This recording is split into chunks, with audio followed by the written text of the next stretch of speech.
मनोज जरांगेंनी मुंबईच्या दिशेने कूच केलंय। काल अंतरवाली सराटीतून मुंबईच्या दिशेने जरांगे रवाना झाले। आज त्यांच्या दौऱ्याचा दुसरा दिवस आहे। काल त्यांचा मुक्काम बीडमध्ये होता, तर आज बीडमधून पाथर्डी तालुक्यातून तनपूरवाडी मार्गे ते मार्गस्थ झालेत। तसंच आज मुक्काम हा अहमदनगर जिल्ह्यातील बाराबाभळी इथे असेल।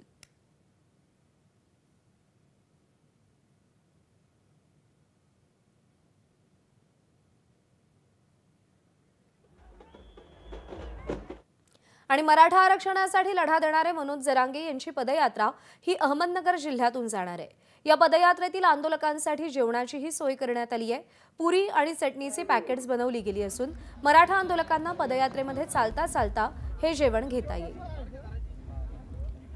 मराठा आरक्षणासाठी लढा देणारे मनोज जरांगे पाटील यांची पदयात्रा ही नगर जिल्ह्यामध्ये दाखल होणार आहे आणि त्यांच्या जेवणाची व्यवस्था ही पाथर्डी तालुक्यामध्ये करण्यात आलेली आहे। त्या अनुषंगाने जर आपण बघितलं तर मराठा बांधवांच्या वतीनं चटणी आणि पुरी अशा पद्धतीचा मेनू जो आहे तर तो मराठा बांधवांच्या जेवणाची व्यवस्था या ठिकाणी या माध्यमातून करण्यात आलेली आहे। मोठा पद्धतीने स्टॉल जे आहेत तर ते या मैदानावरती लागल्याचं आपल्याला पाहायला मिळतंय। प्रत्येक तालुक्यातील प्रत्येक गावातील मराठा बांधवांनी एकत्रित मनोज जरांगे पाटील यांच्या सोबत येणाऱ्या सर्व मराठा बांधवांच्या जेवणाची व्यवस्था ही केल्याचं आपल्याला पाहायला मिळतं आहे। किती लोकांची जेवणाची व्यवस्था करण्यात आली आहे, कसा नेमकं यासाठी आपल्याला वेळ लागलेला होता तयार करण्यासाठी? पदयात्रेत जितके लोक असतील तेवढ्या लोकांची व्यवस्था या ठिकाणी केलेली आहे। करोडो लोकांची व्यवस्था या ठिकाणी केलेली आहे।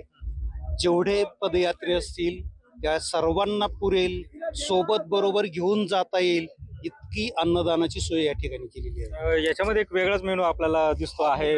हा मुद्दा म्हणून तयार केलेला आहे।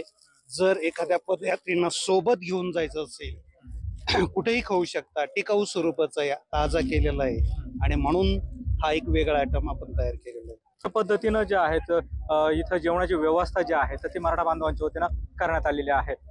कॅमेरा पर्सन प्रसाद सुनील बोंगळे, एबीपी माझा, पाथर्डी, अहमदनगर। एबीपी माझा, उघडा डोळे बघा नीट।